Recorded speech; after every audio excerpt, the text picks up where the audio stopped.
आज के इस वीडियो व्याख्यान में सभी का स्वागत। आज हम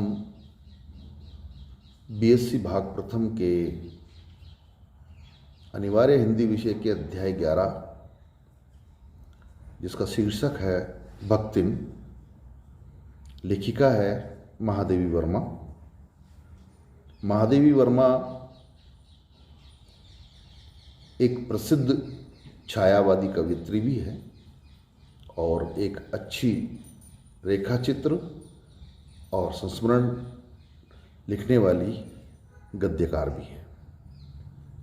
कविता के साथ साथ उन्होंने गद्य भी अच्छा लिखा है और हिंदी में जब भी रेखाचित्र लिखने की बात आती है तब महादेवी वर्मा का नाम आदर से लिया जाता है। रेखाचित्र, पहले तो हम ये समझें कि विधा होती क्या है। रेखा चित्र, जिसे चित्र बनता है रंग से, और लेकिन रेखाओं से जो चित्र बनता है वो रेखा चित्र कहलाता है। लेकिन वो कला में है, चित्रकला में वो रेखाओं से बना वाला चित्र, जिसको अंग्रेजी में स्केच कहेंगे, वो वाला चित्र नहीं है। यहाँ शब्दों के माध्यम से किसी व्यक्तित्व का चित्रण करना, व्यक्तित्व के एक अंश का चित्रण करना, ये रेखा चित्र के अंतर्गत आता है, जिसमें हम उस व्यक्ति को शब्दों के माध्यम से पहचानते हैं, उससे परिचित होते हैं।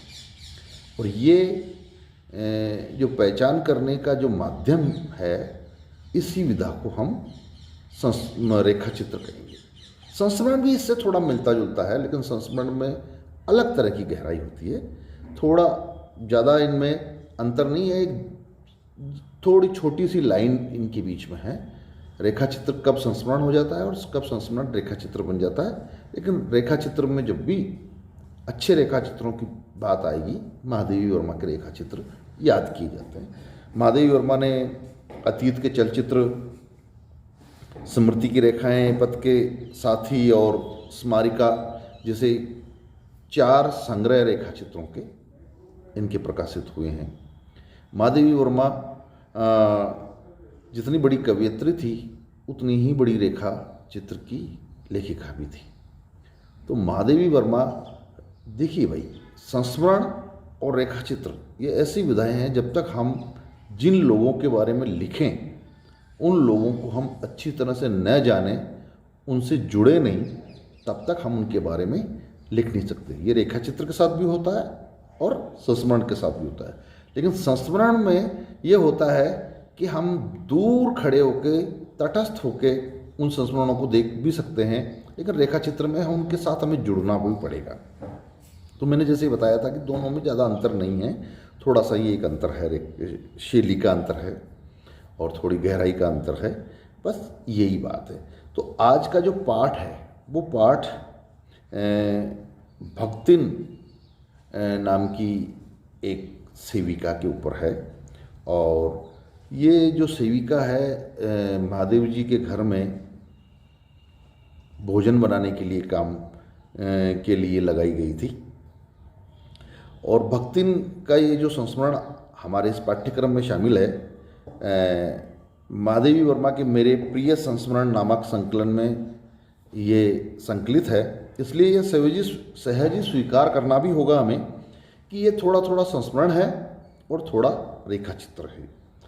महादेव जी की अन्य जो जितनी भी गद्य की विधाएं हैं, चाहे संस्मरण हो या रेखा चित्र हो, उनमें अंतर हम भी नहीं कर सकते। विधाएं ही ये दोनों ऐसी है कि कब वो रेखा चित्र संस्मरण की तरफ झुक जाता है और कब संस्मरण रेखा चित्र की तरफ झुक जाता है।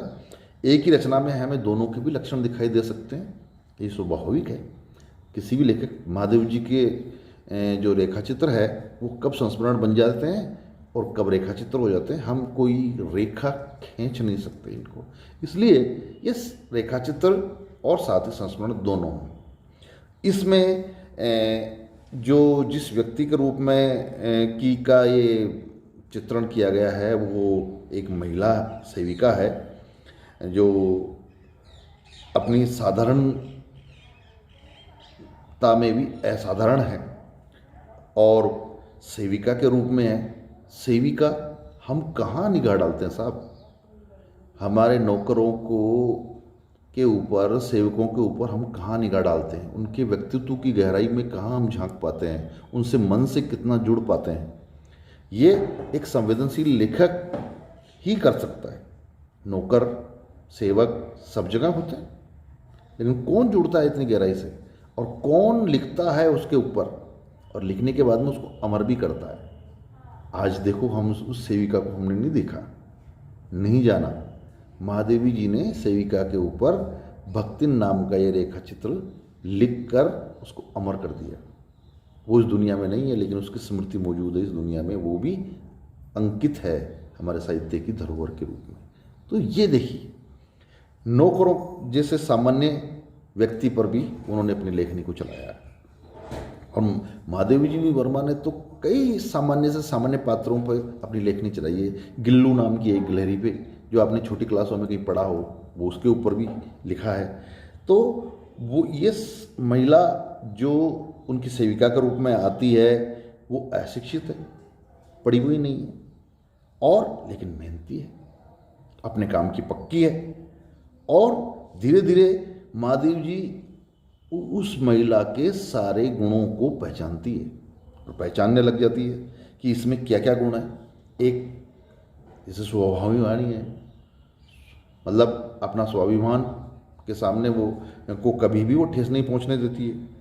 मेहनती है, परिश्रमी है, सेवापरायण है। भाई जहाँ उसे वेतन मिल रहा है, उस वेतन के बदले उसका दायित्व है कि मुझे सेवा करनी है, तो सेवापरायण है। कहीं कामचोरपना नहीं है उसमें। कठोर आचार विचार भी उसमें है, जो कि अपनी स्वामिनी के प्रति पूर्ण रूप से समर्पित है, निष्ठा है। कहीं बेईमानी नहीं, कहीं चोरी नहीं, कहीं धोखा नहीं। और इन्हीं विशेषताओं की वजह से ही महादेव जी को इस संस्मरण की रचना करने के लिए मतलब प्रेरित किया उनको, कि ऐसी भक्तिन सेविका मिलना दुर्लभ है, और जिसमें एक व्यक्ति के रूप में भी इतने सारे गुण हैं, एक सेविका के रूप में भी गुण हैं, और एक अच्छी स्त्री, एक माँ, एक पत्नी, सारे गुण उसमें मौजूद है। लेकिन वो गरीब है, आर्थिक रूप से कमज़ोर है, लेकिन कभी वो अपनी गरीबी पर मतलब का रोना नहीं रोती है, गरीबी के ऊपर आंसू नहीं बहाती है, गरीबी के ऊपर ये नहीं कहती कि मैं गरीब हूँ। वो हमेशा अपने श्रम पर, अपनी मेहनत पर और अपनी विचारों पर दृढ़ रहती है कि मुझे काम करना है, मुझे वेतन मिलता है, उस वेतन से मुझे मेरे से जो स्वामी है या जो मेरी मतलब गृह स्वामिनी है, उसकी सेवा करना है, उसको के प्रति समर्पित रहना है। तो ऐसे सेवक आज भी होंगे, समाज इतना बड़ा है, आज भी हो सकते हैं। लेकिन किसी साहित्यकार की निगाह उन पर पड़े, किसी साहित्यकार के साथ वो रहे, तो उन पे भी लिखा जा सकता है।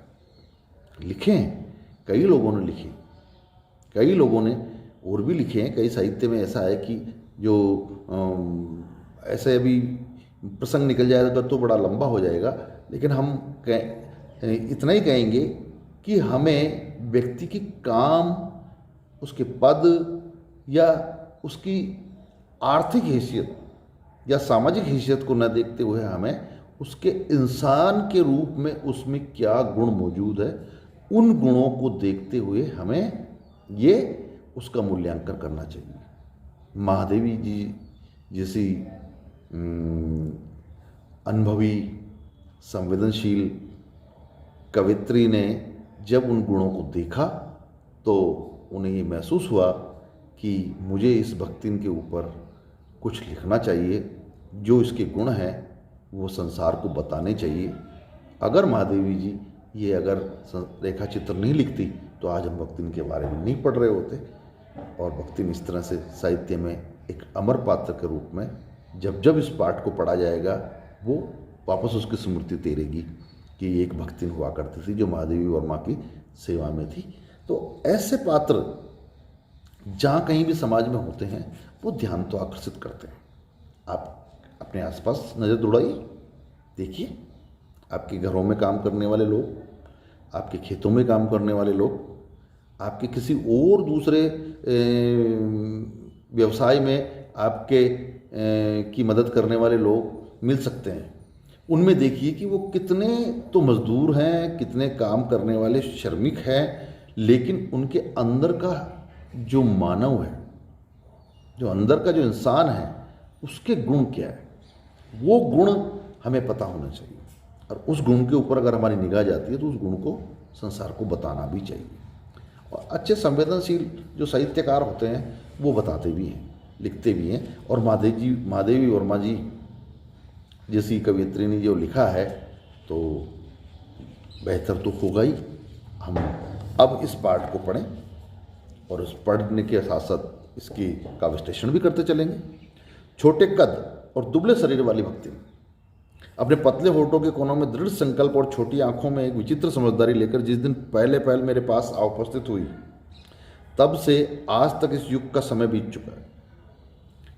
छोटे कद, सामान्य कद काटी, यानी कि महिलाओं की जो लंबाई है वो 5.5 फीट से ज़्यादा नहीं मानी जाती, तो 5.5 फीट से ही के और 5 फीट के मध्य में ही उसकी दुबला शरीर, एकदम दुबला शरीर, जैसा सामान्य कद काटी। पतले होठ, यानी चेहरा भी पतला दुबला, होठ भी पतले दुबले के कोनों में दृढ़ संकल्प और आंखों में एक विचित्र समझदारी। देखिए भाई, हमारे मन का दर्पण होती हैं आंखें, और आंखों से ही हम सामने वाले की अच्छाई और बुराई, समझदारी और ना समझदारी दोनों को पहचान सकते हैं, अगर हमारे पास थोड़ा भी उनको पहचानने का हुनर हो, अनुभव हो। तो महादेवी वर्मा कहती है कि उसमें समझदारी थी जब पहले पहल वो मेरे पास काम मांगने के लिए आए, परंतु जब कोई जिज्ञासा उससे इस संबंध में प्रश्न कर बैठता तो वो पलकों में आधी पुतलियां गिराकर और चिंतन की मुद्रा में ठुड्डी को कुछ ऊपर उठाकर विश्वास भरे कंठ से उत्तर देती, तुम पचेका का बताई यहाँ 50 वर्ष के संग रहे थे।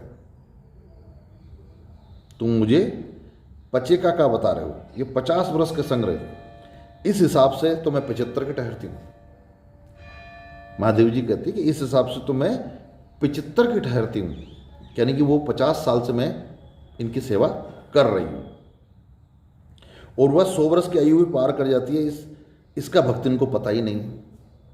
और वो ऐसी बात बताते हुए 100 वर्ष की आयु अपने आप को मान लेती है और उसको पता ही नहीं चलता, उसकी बातें ही ऐसी है।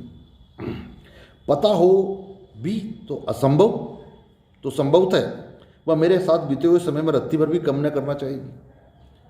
इतनी समर्पित है वो महादेवी जी के प्रति कि वो अगर कम भी होंगे तो भी वो कम करना नहीं चाहेगी कि हाँ इतने सालों से मैं साथ में हूँ। मुझे तो विश्वास होता जा रहा है कि कुछ वर्ष और बीते जाने पर मेरे साथ रहने को खींचकर 100 वर्ष तक पहुँचा देगी। यानी जब भी कोई उनसे सवाल करता है, पूछता है, तो कहती 50 साल तो हो ही गए, यानी कि महादेव जी की सेवा करते हुए 50 साल, तो 50 साल हो गए, तो इसका मतलब है कि 25 साल की उम्र में, जब महादेव जी 25 साल की थी तब वो आई, तो 50 साल हो गए, तो महादेव जी की उम्र होगी 75 साल, और उसकी खुद की उम्र उससे भी ज़्यादा होगी। तो यानी कि वो हिसाब किताब भले ही नहीं आता हो, न समय का न उम्र का, लेकिन दूसरे समझदारी के काम उसको सब आते हैं। समझदारी उसमें कूट कूट कर भरी हुई, और चाहे उसके हिसाब में 100 वर्ष के संभव आयु का भारी क्यों न ढोना पड़े, भले ही वो अपने आप को 100 वर्ष की मान ले, मुझे 75 वर्ष की कर दे, 50 साल 100 साल सेवा के बता दे, लेकिन वो चाहती है कि हर हाल में मैं इनकी सेविका बनी रहूं। सेवक धर्म में जब जब भी कोई बात का जिक्र हुआ तो हनुमान जी का नाम लिया जाता कि वो एक आदर्श सेवक है। लेकिन ये भक्ति तो ऐसी है कि उस आदर्श सेवक से भी ही प्रतियोगिता कर सकती है कि मैं उससे भी एक बड़ी सेविका हूं। और जब उसके पूर्व जीवन की बात आई तो लेखिका लिखती है कि वो एक सामान्य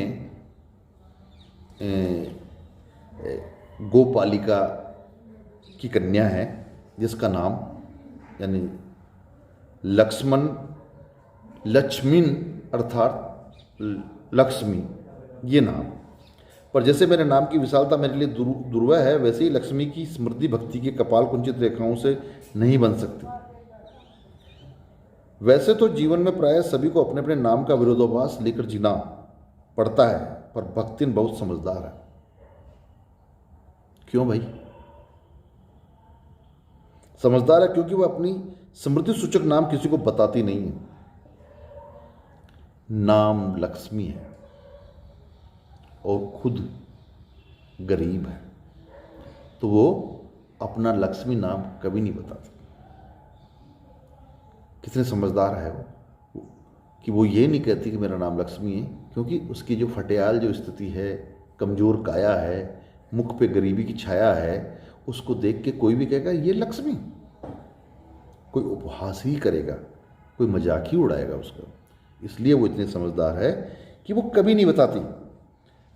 केवल जब नौकरी की खोज में आई पहली बार महादेव जी के दरवाजे पर, तब उसने अपनी ईमानदारी का परिचय देते हुए पहली बार ये नाम बताया था महादेव जी को एक बार, और ये भी एक प्रार्थना की कि इस नाम का मैं उपयोग कभी नहीं करूं। देखिए, वो इस पीड़ा को, इस ठेस को वो समझती है कि लक्ष्मी होकर किसी के घर में सेविका के रूप में काम कर रही है। वो अगर कभी संबोधन किया जाएगा, लक्ष्मी इधर आना, लक्ष्मी ये काम करना, लक्ष्मी पानी का गिलास लेके आना, या मेरी पुस्तक उठा के मुझे दे दो, तो बार बार लक्ष्मी नाम का जो संबोधन सुनने को मिलेगा, और उस संबोधन से की वजह से उसको जो पीड़ा होगी, उस पीड़ा को वो महसूस नहीं करना चाहती। इसलिए महादेवी जी से ईमानदारी से पहले दिन अपना नाम बता दिया कि मेरा नाम लक्ष्मी है, और ये भी निवेदन कर दिया कि कभी भी मुझे इस नाम से न पुकारें। कितनी स्वाभिमानी है, कितनी दूर तक सोच के सकी कि जगत क्या समझेगा। उपनाम रखने की प्रतिभा होती तो मैं सबसे पहले उसका प्रयोग अपने ऊपर करती। इस तथ्य को वह देहातिन क्या जाने, यानी उपनाम भी नहीं रख सकते कि क्या उपनाम रखें। जब मैंने कंठी माला देखी, कंठी माला आप आभूषण के रूप में उस कंठी माला को ना देखें। कंठी माला का मतलब होता है कि जो चंदन के मनकों की एक माला होती है, जो जिसपे हम क्या कहें कि आप लोगों ने देखा होगा कि भक्त लोग उन मनकों को गिन के राम राम राम राम राम राम राम ऐसे गिनते जाते हैं। वो 108 मनकों की माला होती है। कई लोग बाग उसको सहेज कर कहीं किसी पेटिका में रख देते हैं, और जब राम नाम अपना जपना हो तब उसको ले लेते हैं, और मन एक एक नाम के साथ साथ उस मनके को नीचे करते जाते हैं। तो वो जब एक माला पूरी हो जाने का मतलब है कि मैंने 108 बार नाम ले लिया। लेकिन जिसको सहेजने के लिए कोई बॉक्स नहीं है, पेटिका नहीं है, कोई जगह नहीं है, तो क्या करें, उसको गले में ही धारण कर लेते हैं। तो ऐसी ही कंठमाला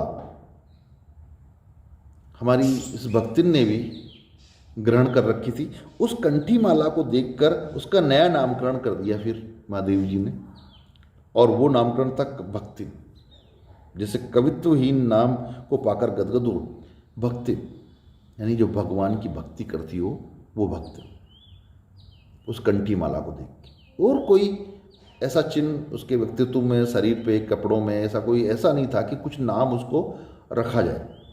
कई जब बार हम घरेलू नाम रख देते हैं बच्चों के, परिवारजनों के, लेकिन वो आयु में इतनी बड़ी थी कि उसका कोई घरेलू तरह का नाम रखना भी महादेव जी को उचित नहीं लगा।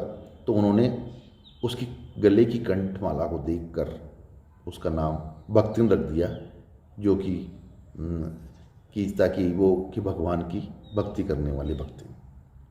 तो आज के इस पाठ परिचय और लेखक परिचय के साथ ही हमने एक बड़ा पैराग्राफ इस पाठ का विश्लेषण किया है कि एक लक्ष्मी नाम की महिला, जो कि एक गवाला परिवार या गोपालक परिवार के सदस्य हैं, लेकिन भाग्य से दुर्भाग्य से वो अपने उस परिवार से निकलकर महादेव जी के दरवाजे पर आकर, इसको भाग्य भी कहेंगे और दुर्भाग्य तो इसलिए क्योंकि अपना घर छोड़ा उसने, लेकिन भाग्य ये कहेंगे कि किसी अच्छे व्यक्ति के घर के दरवाजे पर वो काम मांगने आई। कई बार दुर्भाग्य हमारा पीछा करता हुआ आए तो हमें काम, जिसके घर में हमें काम मिले वो भी गलत आदमी हो सकता है, वो भी हमारा शोषण करने वाला हो सकता है, वो हमें दुत्कार भी सकता है। लेकिन भाग्य अच्छा रहा कि वो काम मांगने जिस घर में आई वो एक संवेदनशील लेखिका थी, कवयित्री थी, पढ़ी लिखी थी और उसको एक अच्छे सेवक की आवश्यकता भी थी।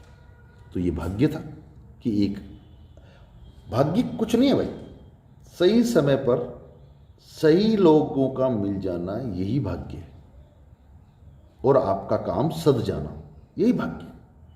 हम भाग्य और दुर्भाग्य को हमेशा परिभाषित करते रहते हैं, लेकिन परिभाषित हो ही नहीं सकता है। दुर्भाग्य सही समय पर सही लोगों को नहीं मिलना, ये दुर्भाग्य, और भाग्य सही समय पर सही लोगों को मिल जाना। तो यही भाग्य और दुर्भाग्य की सामान्य सी परिभाषाएं हैं। आपकी अपनी परिभाषाएं हो सकती है, किसी और की अपनी परिभाषाएं हो सकती है, क्योंकि हर व्यक्ति की दृष्टि अलग होती है, वो हर स्थिति को अपनी तरीके से विश्लेषित करता है।